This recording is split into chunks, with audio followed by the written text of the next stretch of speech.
If your roofing Google Ads campaign isn't performing, the issue might be your ad group structure. Putting all your roofing keywords into one single ad group means everything is jumbled together, which can hurt your results. Why doesn't this work? Because different keywords have different search intents.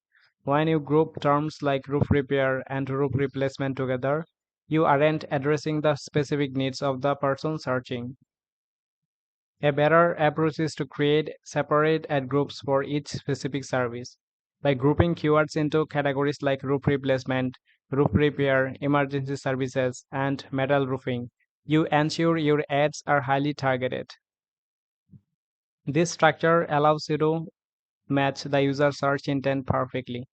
When someone searches for roof replacement, they see an ad for replacement experts and land on a relevant page.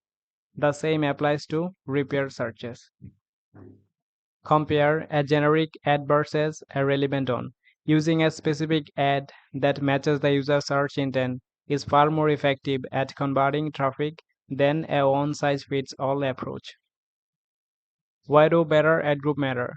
They lead to more relevant ads, a highly quality score, better lead quality, and ultimately more qualified calls for your roofing business. Remember, on ad group should equal on search intent. Better relevance leads to better ads, which in turn leads to better leads. Follow for more Google Ads tips for roofing businesses.